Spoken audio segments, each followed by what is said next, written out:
Will Pearson with us from Eurasia Group on nuclear, all things nuclear, the future of nuclear. Interesting stuff. Will Pearson, what is your single message about the future of nuclear reactors in the United States of America? In the U.S., at this point, I think you just have to look more at state-level issues rather than at the federal government. I think right now is a time where both parties more or less are maintaining their somewhat wavering support for nuclear. But I think you're going to see a lot of local opposition to power plant operations. We're already seeing some up in New York, near the city. We're seeing some up in Vermont. And out in California, we expect to see some opposition to the plants on the coast there. Research note of the day, folks. I folded it into the number. Richard Roy at Citigroup hits a ball out of the park with a terrific four-pager on the industry. What a number. The number is 150, Will Pearson. Nuclear plants proposed by China and India. Nuclear plants in the United States, 23.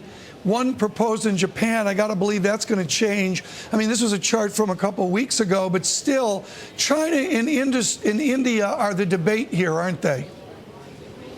Yeah, those are the biggest growth markets worldwide, and everyone's looking to see what they're going to do.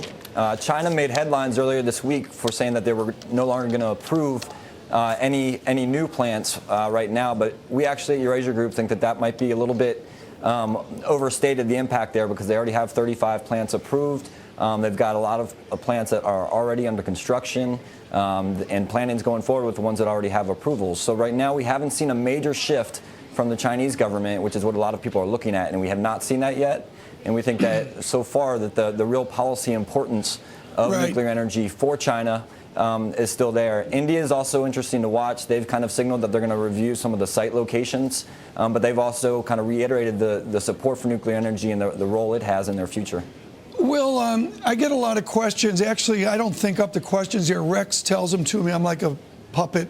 He's in my ear telling me what to say. But Will, Rex asked me an important question. He said, is this about danger, or is the fact is these are not economically efficient projects? Do utilities look at these reactors existing or reactors proposed as an economically advantageous event? I mean, that's a difficult question. I think if you take a long view, then nuclear can certainly be economically efficient because typically fuel costs are quite low compared to coal or gas.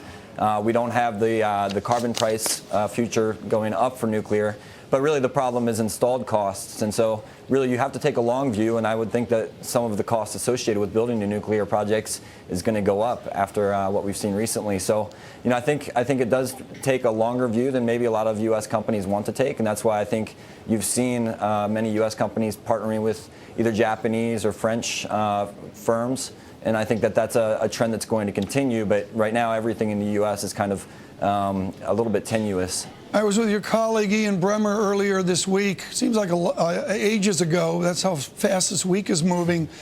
And we were talking about the media power in covering all this. As you look at the various media, what would you like to see us do better to inform people than what you've observed in the last week?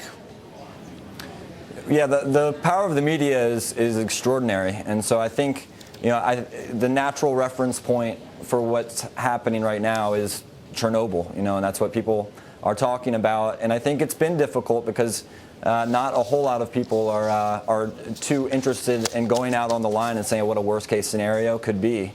So then there's more speculation. So it's not just the media, it's also, you know, having an understanding of what we're dealing with. And I think that's been hard for everyone to access.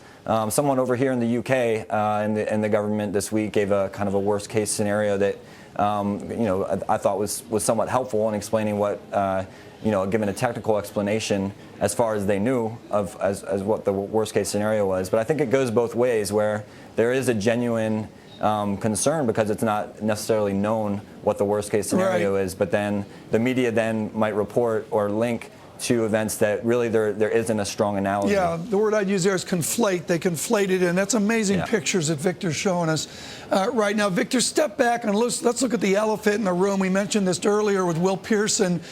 Will, it is China. This is off the Bloomberg, just China electricity generated from their nuclear products. And it's just simple, folks. It's a double. It's a double in 6, 7, 8 years. Does China, is this because of the coal in China? Elizabeth Economy talks about the pollution in China. Nuclear's got that clean fuel feel. How do you balance that against what we've seen in the last week if we're going to use water or sand or concrete on Fukushima? Yeah, it's a difficult question. I think with China, basically, you're looking at extraordinary economic growth in a massive country. And so coal growth is going to continue as well. So part of it's environmental. I mean, they have really very real local environmental issues. It's not necessarily carbon, but it's a lot of environmental issues associated with coal use. They're going to plan to increase their use of hydro. They're going to plan to increase their use of natural gas and wind and solar. They're increasing everything. And so really nuclear is just part of that grander strategy that they just need more energy. And the same is true with India. So I think they're going to have, and they've already announced that they're going to do a regulatory review of their existing projects, of all of their planned projects, the projects under construction. Obviously, nobody wants to have happen what is happening right now in Japan. So I think the regulatory review is very real, but so is their need for energy. But absolutely critical, Will. How do you regulate truly a once-in-a-lifetime event? Bloomberg Businessweek has a spectacular photo of that video that we saw of 30, 40 feet of water, really right up on that street by the sea. I mean, you can't regulate a tsunami, can you?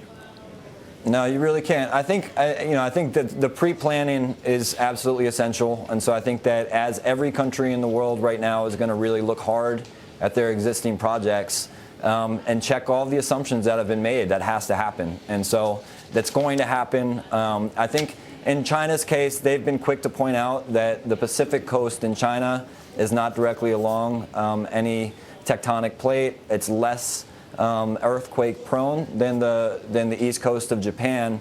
But still, they're going to look at every single assumption that was made. I think everyone's going to have to do that, that operates a nuclear project. Thank you so much, Will Pearson, Eurasia Group.